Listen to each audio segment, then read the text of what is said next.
Армысыздар, ТДК 42 арнасының эфирінде жаңалықтар қызметі. Студияда Еркеблан Нұрпейісов, алдымен аңдатпа. Аграрлық секторда маман тапшы. Елдің өнеркәсіп кешенін дамыту үшін ең алдымен мықты қаржыландыру, аграрлық ғылымды дамыту және мықты маман дайындау қажет. Заңсыз балық аулағандардың үстінен 2 қылмыстық іс қаралып жатыр. Бұл туралы Ақжайық балық инспекциясы хабарлады.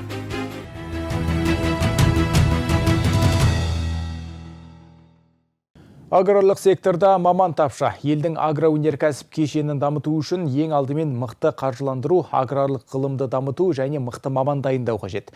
Өкінішке орай осы үш мәселеде біздің ел кенже қалып отыр, дейді сенаторлар. Парламент сенатында аграрлық ғылымды дамыту тақырыбына арналған үкімет сағаты өтті.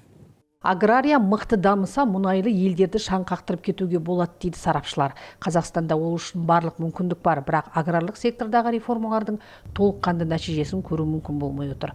Ауыл шаруашылық саласында ғылымды басқару жүйесі жоқ, қаржы тапшы, бюрократия қазынадан бөлінген қаржы мен гранттардың тиісті жеріне дер кезінде жетуіне кедергі болып отыр, дейді сенаторлар. Тіпті аграрлық секторда маман тапшы. Халықтың 44% ауылды жерлерде тұрса да, ауыл шаруашылығында қажетті мамандар жетіспейді, жастар қалаға кетіп жатыр. Депутаттар аграрлық секторға маман дайындау мәселесі кенжелеп тұрғанын айтып сынады. Ауыл шаруашылығы мамандары бойынша мемлекеттік гранттардың үлесі 7,4%-дан 4,4%-ға, яғни 1,7 есеге қысқарған. Сонымен қатар, ауыл шаруашылығы мамандарына мемлекеттік тапсырыс игерілмей қалып жатады. Мысалы, 2023 жылы оны игерілу 59% ғана болып отыр. Министр бұл проблеманы шешу үшін аграрлық жоғары оқу орындарының оқу бағдарламасын өзгертеміз деп отыр. Жоғары оқу орнына түсерде ауыл балаларына арналған квота көлемін көбейтпекші. Бұған көңіл бөліп бастадық. Өйткені қазір даже нені алатын болсақ, ауылды квотаны алатын болсақ, 30%, жалпы 100%, 70% қалалық балаларға бөлінген. Сондықтан бұның орнымен ауыстырмақшымыз. Квотаны ауылдық балаларға 70%-ға, қалаға 30%-ға. Содан кейін барып, шектеу бал өтетін. Қазір мысалы 70% болса өтетін проходной бал дейміз. Оны 60-қа түсіріп, 50-ге түсіріп, сөйтіп төмендеп түсік болмайды. Ауылдың балаларына кішкене қолдау керек. Сондай-ақ Сапаров дамыған шетелдік ғылымда функционалды интеграцияланған кадр даярлау ғылыми зерттеулер өндіріс моделіндегі зерттеу университеттеріне де назар аударамыз. Ғылымды дамытудың мұндай моделін елдегі аграрлық зерттеу институттары мен университеттердің даму бағдарламасына енгізіп, сол арқылы бәсекеге қабілетті агроөнеркәсіп кешенін қалыптастыруды жоспарлап отырмыз, дейді. Ал қолда бар дипломмен ауылға бағдарламасының толыққанды жүзеге асуына не кедергі? Сенатор Шиповскихтің айтуынша, қолында дипломы бар жастар ауылға барып жұмыс істеуге құштар емес. Себебі жергілікті жерлердің бәрінде бірдей жастарды үймен қамту, материалдық жағдайын жасау мәселесі қолға алынып жатқан жоқ. 30%-ға жуық біздің ауыл шаруашылығы бітірген, жоғары оқу бітірген мамандар бүгінгі таңда ауылдық елді мекендерге ғана барып жұмысқа орналасады. Бұл тек қана 30%. Өйткені биылғы жылда алатын болсақ, 23 жылда 396 адам ауылға дипломмен барған, оның 287-сі жаңа подъемный алған, 104-ті жаңағы кредит 0,01%-дан. Сондықтан бұл жерде бармайтын себебі жаңағы жұмыс беру орын беретіндер шаруашылықтар біздің басшылары жағдай жасалмаған көбінесе. Жас мамандарға онда үй салып беріп, 50% субсидияға төлесек, біраз мамандарды ауылға тартуға болады. Ауыл шаруашылық министрлігін тізгіндегеніне көп болмаған Айдарбек Сапаров бұған дейін аграрлық салада жүргізілген реформалар олардың мазмұнын емес, басқарудың әкімшілік формаларын өзгертумен ғана шектелген, дейді. Сондай-ақ ол аграрлық ғылымды қаржыландыру тмд елдерімен салыстырғанда өте төмен екенін айтты. Мысалы, 2022 жылы Қазақстанда аграрлық ғылыми зерттеулерге жұмсалған қаржы көлемі саладағы ішкі жалпы өнімнің 0,1%-ын құраса, ал Арменияда бұл көрсеткіш 0,3%-ды, Ресейде 1,2%-ды құрап отыр. Бір сөзбен айтқанда, аграрлық ғылымда жүргізілген реформалар оң нәтиже әкелмеді. Ғылым мен өндіріс арасындағы байланыс нашарлығын министр де мойындап отыр. Ал сенаторлар аграрлық ғылыми жетістіктер тек қағаз жүзінде қалып, өндіріске енгізілмей жатыр деп қорытындылады. Әселім Қалкен, Ахмедияр Ильясов, ТДК 42 телеарнасы, Астанадан. Түркістан облысындағы ұзындығы 152 шақырымды құрайтын Дарбаза Мақтаарал жаңа теміржол желісінің құрылысы бастап алды. Бұл ірі инфрақұрылымдық жоба президенттің тапсырмасы бойынша қолға алынуда. Жаңа теміржол желісі республиканың көлік транзиттік әлеуетін одан әрі дамытуға бағытталған. Сондай-ақ Қазақ-Өзбек мемлекеттік шекарасы арқылы жаңа өткізу бекеті ашылады. Теміржол желісі құрылысының басталу сәтін үкімет басшысы Әлихан Смайылов телекөпір арқылы бақылады. Еліміздің оңтүстік өңірінде құрылысы басталған Дарбаза Мақтаарал теміржол желісі транзит аралық жүктердің тасымалдарын арттырады деген жоспар бар. Қолданыста Сарыағаш Ташкент учаскесінен жүктерді жаңа тармаққа қайта бағдарлауға және Сарыағаш станциясының жүктемесін азайтуға, жалпы Өзбекстан бағытында экспорттық тасымалдарды ұлғайтуға мүмкіндік бермек.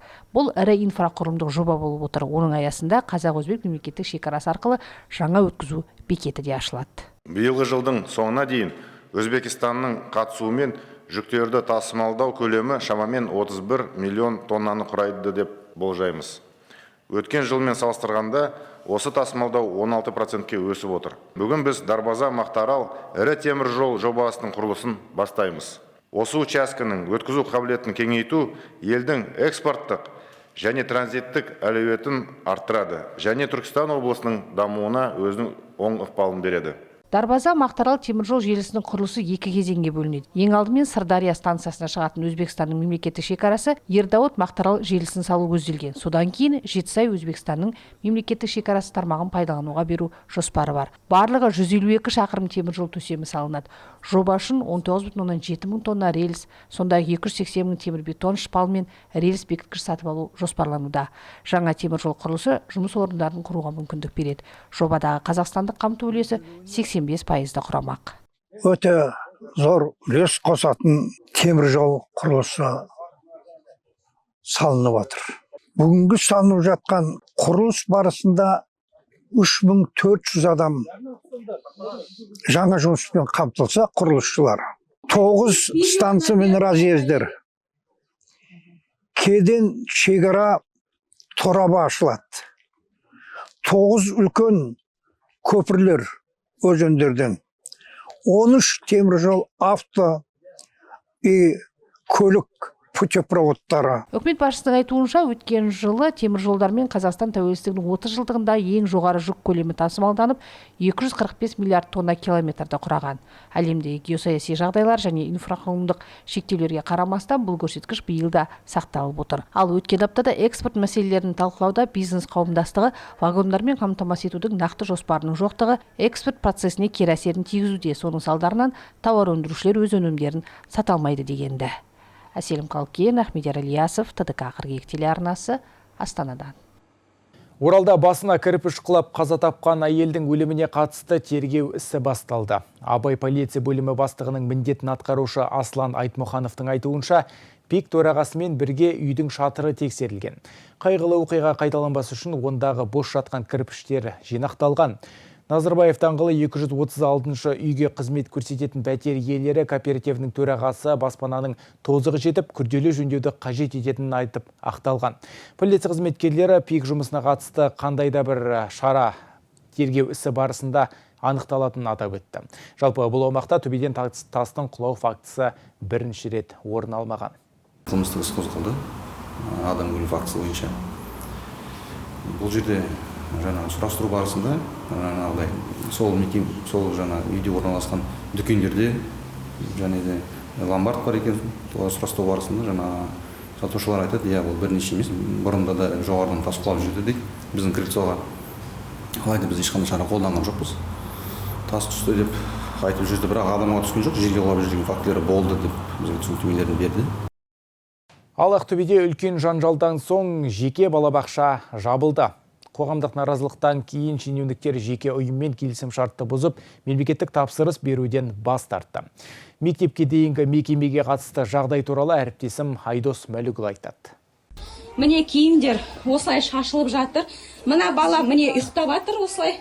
Ақтөбе қаласының орталығындағы жекеменшік балабақша ата-аналары атышулы мәлімдеме жасағаннан кейін жабылды. Аналар мекеме қызметкерлері балаларды ұрып соғатынын хабарлады. Олар журналистер мен полиция қызметкерлеріне сәбилердің денесіндегі көгерулер мен ойыған қан суреттерін көрсетті. Сонымен қатар аналардың бірі балабақша ғимаратына кіріп, дәлел ретінде іштегі жағдайды өз ұялы телефонына түсіріп алған. Кадрларда 2 жасар сәбилердің еденде ұйықтап жатқанын көруге болады. Ал бір бала шашылған заттардың арасында фойеде жатыр. Мұның барлығын көргеннен кейін ата-аналар полицияға ұжымдық арыз жазды. Тәртіп сақшылары тергеуді бастады. Санитарлық дәрігерлер де өз қорытындысын шығармақ.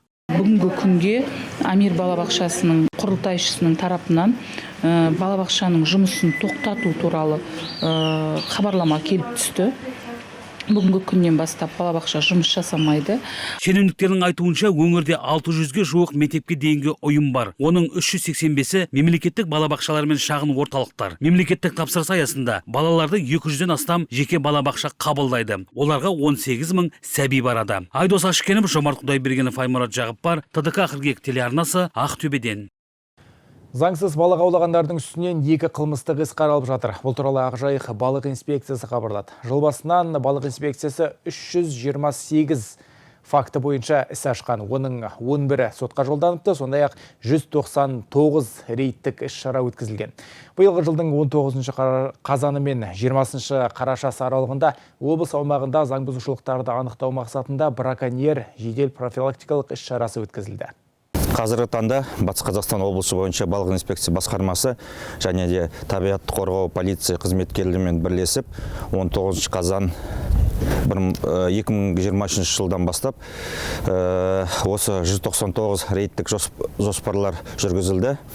Соның ішінде 328 іс ашылды. Соның ішінде 2 қылмыстық іс болып табылды. 5.066.115 теңге айыппұл салынды. Соның ішінде 4.469.265 теңге өндіріп алынды. Және де 260 заңсыз құрма аулар және 8 резеңкі қайық тәркіленді. Құқықтық тәртіп жедел профилактикалық іс-шарасы барысында Батыс Қазақстан облысы полиция департаменті қызметкерлері мен Қазақстан Республикасы көші-қон заңнамасын сақтау ережелерін тексеру мақсатында рейдтік іс-шара жүргізілуде. Соның ішінде шетелдік азаматтар жиналған орындар, яғни құрылыс объектілері, тамақтану орындары, базарлар, қонақ үйлер және тағы басқа орындар тексерілді.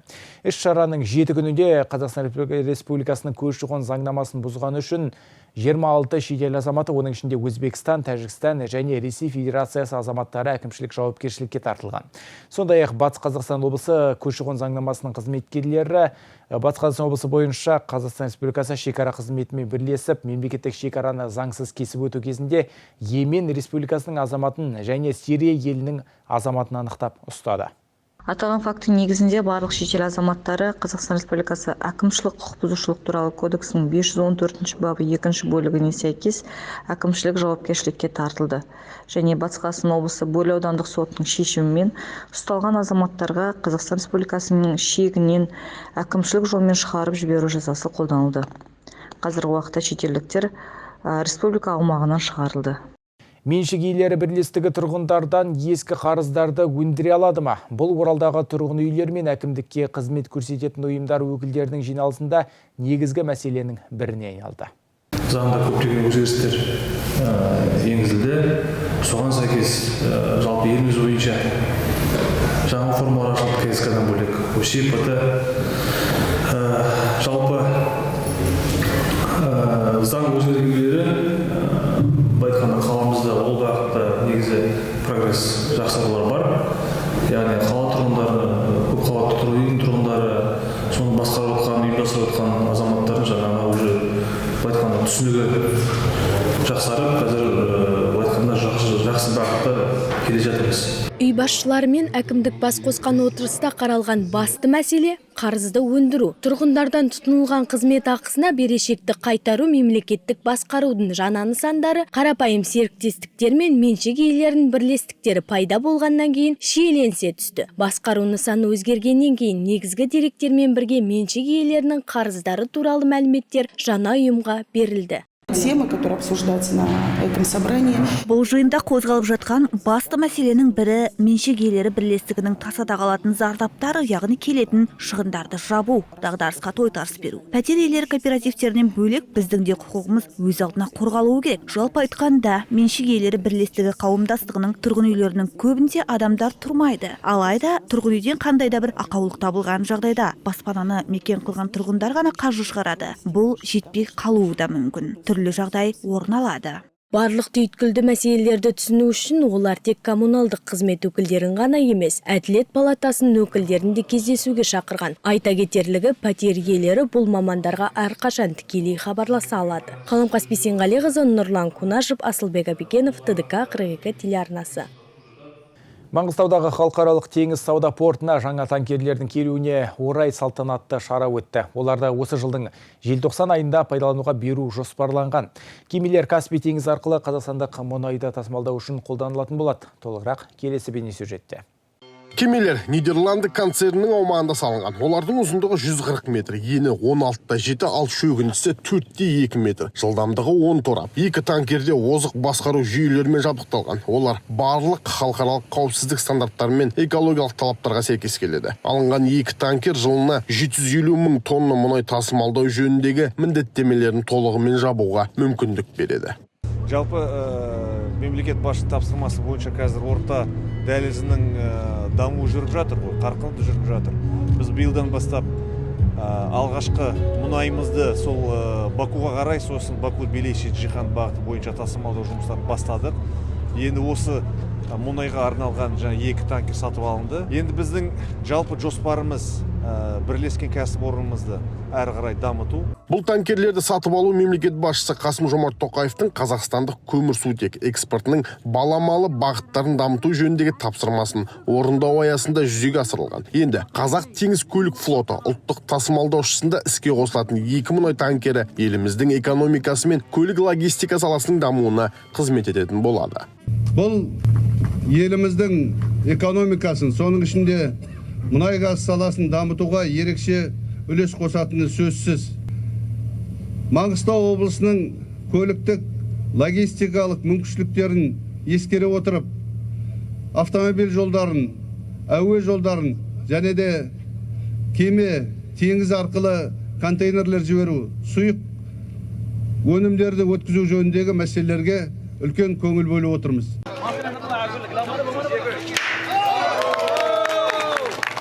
Танкерлердің бірі Біріккен Араб Әмірлігіндегі Оазис Лива деген мекеннің атымен, ал екінші танкер Қазақстанның ежелгі қаласы Тараздың атымен аталған. Мұнай құю танкерлері Қазақ мұнай газ ұлттық компаниясы акционерлік қоғамы мен Абу Даби Портс Групп арасындағы ынтымақтастық шеңберінде сатып алынғанын атап өтейік. Жасұлан Мұқан, Мұқағали Нұрдәулет, арнайы ТДК 42 үшін Маңғыстау облысынан. Жаңақала ауданында малға жайылым жер жетіспейді. Бұл туралы Жаңақала ауданының әкімі Алпамыс Көшкінбаев өңірлік коммуникациялар қызметінің алаңында өткен брифинг барысында баяндады. Жаңақалада ауыл аманаты жобасы бойынша 83 жоба ұсынылып, 44 жоба қабылданған. 239,5 миллион теңге 38 жобаға бөлінген. 2024 жылға осы жоба аясынан 89 жобаға 558,9 миллион теңге бөлу жоспарлануда, дейді әкім. Жалпы Жаңақала ауданы бойынша жер көлемі 2,076,073 гектарды құрайды. Биылғы жылы мемлекетке қайтарылған жер көлемі 10,457,3 гектарды құрайды. Ауданымызда жеке аулалардағы мал санының өсуіне байланысты қазіргі уақытта жайылым жетіспеушілігі бар екендігі айтқым келеді. Бүгінгі күнге 334 мыңнан астам гектар жер қажеттілігі бар. Осы мақсатта ауданымыз бойынша тиісті шаралар қабылдануда. Яғни елді мекен айналасындағы жайылым жерлерді кеңейту немесе оларды резервке қою жұмыстары жүргізілуде. Қамыс-самар өңірінде таза сумен қамтылу 94,2%-ды құраса, көгілдір отын, яғни газбен қамтылу көрсеткіші 98%. Аудан бойынша маңызы бар автомобиль жолдары 51,7%, асфальтталғаны 16% ғана екен. Аудан орталығында 42 көпқабатты тұрғын үйлер орналасқан. Осы көпқабатты тұрғын үйлердің ауласын абаттандыру үшін 2021 жылы тиісті жобалық сметалық құжаттама жасақталған болатын. Биылғы жылы аталған жобаны облыстық бюджеттен қаржыландырылып, қазіргі уақытта тиісті жұмыстар басталды. Бұл жоба аясында көпқабатты үйлердің ауласы балалар ойын алаңдары, спорт алаңдары, автотұрақ, жаяу жүргіншілер жолы және автомобиль жолдары толықтай жасалатын болады. Әлеуметтік сала, мектеп, денсаулық, мәдениет, спорт орталықтарында айтарлықтай оң жетістіктер мен өзгерістер бар екен. Барлық сала бойынша жетіспейтін орындар анықталып, жаңа нысандар бой көтеріп жатыр дейді әкім. Қаламқас Бейсенғалиқызы, Нұрлан Кунашев, Асылбек Абекенов, ТДК 42 телеарнасы. Атырауда 3 балабақша пайдалануға берілді. Әрқайсысы 290 балаға арналған. Ғимараттар осы заманғы соңғы технологиямен жабдықталған. Осылайша 900-ге тарта бүлдіршін енді алаңсыз мектепке дейінгі тәрбие алатын болады. Жалпы жыл аяғына дейін тағы 6 балабақшаның құрылысы аяқталады. Береке ықшам ауданы жыл санап өсіп келеді. 20 мыңға тарта тұрғыны бар аумақта негізінен жас отбасылар қоныстанған. Осы күнге дейін ықшам ауданда балабақша мәселесі өзекті болатын. Жаңа ғимараттың ашылуында облыс әкімі Серік Шапкенов бүлдіршіндерді жаңа бақшаның ашылуымен құттықтап тәрбиешілерге сәттілік тіледі. Осындай балабақшалар Нұрсая ықшам ауданында да пайдалануға берілді.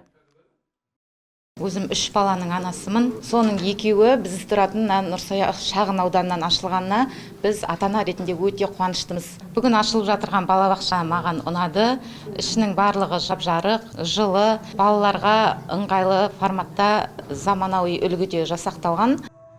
700 мыңға тарта тұрғыны бар облыс үшін балабақша мәселесі әлі де күрделі. Бүгінде 17 мыңнан астам бала кезекте тұр. Осы олқылықтың орнын толтыру мақсатында жергілікті билік биылғы жылдың аяғына дейін 2600 бүлдіршінді балабақшамен қамтуды жоспарлап отыр.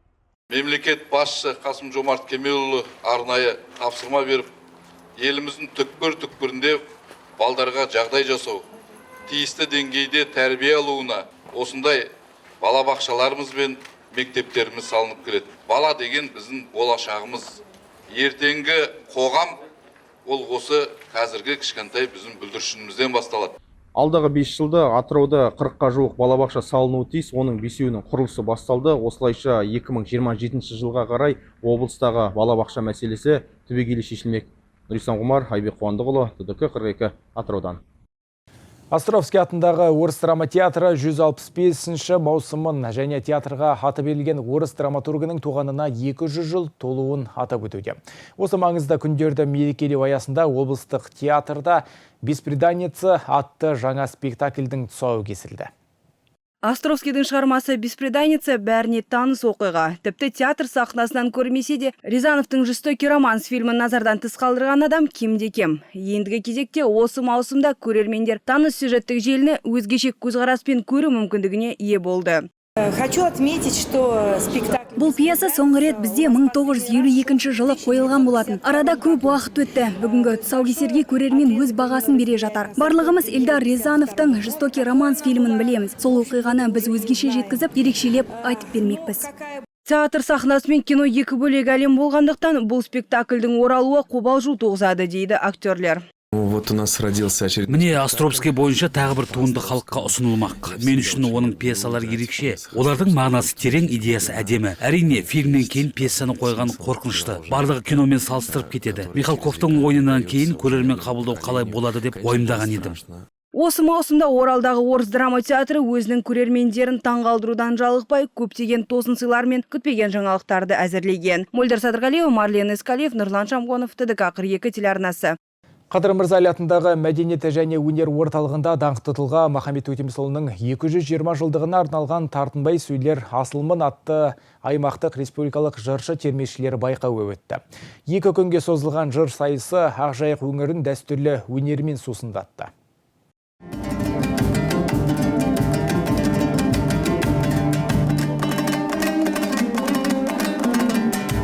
Киелі Ақжайық өнері дәстүрлі өнердің діңгегі саналады. Дауылпаз ақын даңқты тұлға Махамбет Өтемісұлының 220 жылдығына арналған жыршы термешілер байқауының Оралда өтуі соның бір айғағы. Бабалар мұрасын насихаттап, халыққа рухани азық сыйлайтын шараның маңызы зор.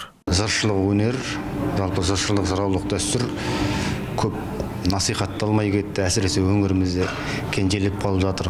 осы бағытты негізге ала отырып ұйымдастырылған шара. Сондай-ақ мынау бұрын ешқандай байқауларда жүлде алмаған жас таланттарды іздеу, солардың көзін ашу мақсатында ұйымдастырылып жатырмыз. Биылғы аймақтық республикалық шараға Ақтөбе, Атырау, Маңғыстау, Қызылорда және Батыс Қазақстан облысы жыршы термешілері қатысты. Елінің азаттығын аңсаған даланың дауылпаз жыршысы, даңқты батыры Махамбет Өтемісұлы атындағы байқауға ұлттық дәстүрімізді насихаттап жүрген жастар бақ сынады. Олардың өнері көзайым көрерменнің көңілінен шықты. Облысымызда соңғы кезде бір тамаша дәстүр еніп келе жатыр. Термешілердің байқауы өтті, енді мінекей жыршылардың байқауы өтіп жатыр. Әсіресе менің қуанып тұрғаным жастардың осы салаға бет бұра бастауы. Жастардың болашақта біздің ұлттық дәстүр салтымыздың соның ішінде мына кішкене ескіріп бара жатырған, әлде ескерілмей бара жатқан ба, жанданып қайтадан келе жатқаны қуаныштымын. Екі кезеңнен тұратын өте тартысты байқау болып жатыр. Бұл байқауда екі кезең. Бірінші кезеңде әркім өзінен Махамбетке арнаған арнауын, одан кейін жеребе бойынша Махамбет Өтемісұлының 10 термесінің біреуін орындайды. Және екінші кезең бойынша, екінші кезеңнің бірінші тармағында берілген авторлардың термесін орындау, ал екінші Ығылман Шүрековтің нұсқасындағы Исатай Махамбет дастанынан Бодзумен жырлау. Екі кезеңнен өткен байқау қорытындысы бойынша бас жүлде қызылордалық Нұрайым Ертарапқа бұйырды. Бірінші орында Ақтөбе қаласынан Бақыт Арстанғалиева, екінші орын Батыс Қазақстан облысынан Сәтжан Ғалымжанов, үшінші орында қызылордалық Ұлдана Нұртуған еншіледі. Бүгінгі таңда ұлттық өнердің орны төрде, беделі өрде. Елдің еңсесі осындай өнермен биік, абыройы асқақ. Айдос Ашкенов, Нұрлан Кунашев, Александр Грабарев, ТДК 42 телеарнасы. Оралда Басқар бизнес білім беру орталығы ашылды. Мұнда 7 жастан 17 жас аралығындағы жасөспірімдерге түрлі бағытта білім беріледі. Толығырақ алдағы сюжетте. Басқар бизнес орталығы Оралдағы мектеп жасындағы балалардың қаржылық сауаттылығын арттыруды көздейді. Кәсіби мамандар 17 жасқа дейінгі жасөспірімдерге бюджетті жоспарлаудың қарапайым дағдылары немесе бизнес жобаларды жүзеге асырудың тиімді тәсілдерін үйретеді. Егер отбасыңызда қаржы мәселесі реттелген болса, балаңызда есейгенде соған ұмтылады. Сондықтан бұл оқу орталығы осындай қанатқақты жобаны қолға алып отыр. Ең бастысы мақсатымыз балаларымызды көшбасшылық, шешендік өнер, шығармашылық ойлау және қаржы сауаттылыққа үйрету. Ол үшін біздер мықты мамандарды шақырып дәріс берудеміз. Басқар бизнес орталығында балаларға отбасылық бюджетті қалай жүргізу керегі, еңбек ақысын қалай дұрыс үлестіру жөнінде кеңестер береді. Балаға жастайынан ақша қаражаттың міндетті төлемдерге кететіні, үнемдей білу және ақша жинаудың тиімді тәсілдері үйретіледі. Осы қарапайым бірақ негізгі ережелерді сақтап, сіз баланың жастайынан ақшаға дұрыс қарым-қатынасын орнатасыз дейді мамандар. Айта кеткен жөн, орталықта тек қаржылық сауаттылық емес, шешендік өнер, көшбасшылық, психологиялық мықтылық бойынша бағдар беріледі. Бұл мектептің ашылуына біз үлкен қуанып отырмыз. Берекелі болсын, және ең үлкен жаңалық Басқар бизнес мектебі қаңтар айынан бастап тек қазақ тілінде де қосымша сабақ беретін болады. Және бұл қазіргі уақытта қазақ тілінің трендке және үлкен трендке айналып жатқанының көрінісі. Қазір көптеген ата-ана балаларының қаржылық сауаттылығын арттыруға тырысып бағуда. Қаржылық біліктілікке баулуды неғұрлым ерте бастаудың пайдасы мол. Сол себепті балаңыздың бос уақытын ұтымды пайдаланып, Басқар бизнес орталығына білім алу мүмкіндігін сыйлаңыз. Орталықтың мекен-жайы Абай көшесі 103, Гранд Плаза сауда үйі. Осы сәтке дейін келіп түскен жаңалықтар легі осындай болды. Осы және өзге де ақпараттарды әлеуметтік желілерден немесе tdk42.kz сайтынан біле аласыздар. Келесі эфирде жүздескенше аман болайық. Тиімді бағамен сауда жасау, интерьер, перделер салонымен үйіңізге жайлылық сыйлаңыз. Қалың матадан тігілген жапқыштардың жаңа түсімі. Сондай-ақ белгілі бір тауарға дәл қазір ғана 10%-дан 50%-ға дейінгі жеңілдік тарту етіледі. Каспирет және Каспи арқылы бөліп төлеуге болады. Мүмкіндіктер мен біздің қызметті пайдалануға асығыңыз. Терезе дизайны мен пердені тігу, дизайнердің үйге келіп өлшем жасауы тегін. Сонымен қатар интерьер перде салоны дизайнерлерді тиімді келісімен бірлесе жұмыс жасауға шақырады. Біздің мекен-жайымыз Сейфуллин көшесі мен Мұхит көшесінің қиылысы. Телефон 50-75-64, 8-747 590-33-47. Жүргізушілерге киім үлгісін ұсынған Купер дүкені. Купер ерлерге арналған киім дүкені Сити Центр сауда ойын-сауық кешенінің 3-ші қабатында және Азия Молл сауда ойын-сауық орталығының 1-ші қабатында орналасқан.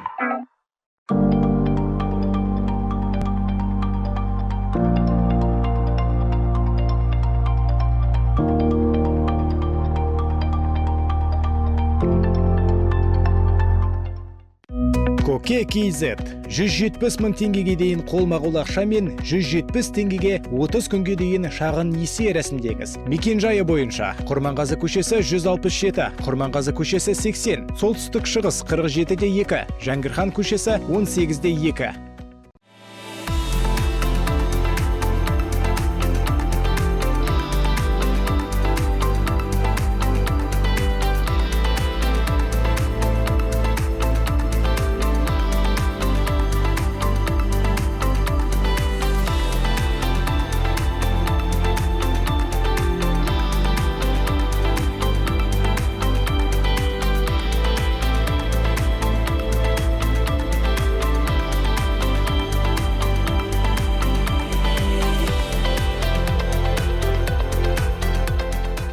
Тенго, Көке немесе Хавадан 20 мың, 170 мың теңге аралығында шағын несие алыңыз және әлем бойынша саяхатты ұтып алыңыз. 30 ойыны әр апта сайын.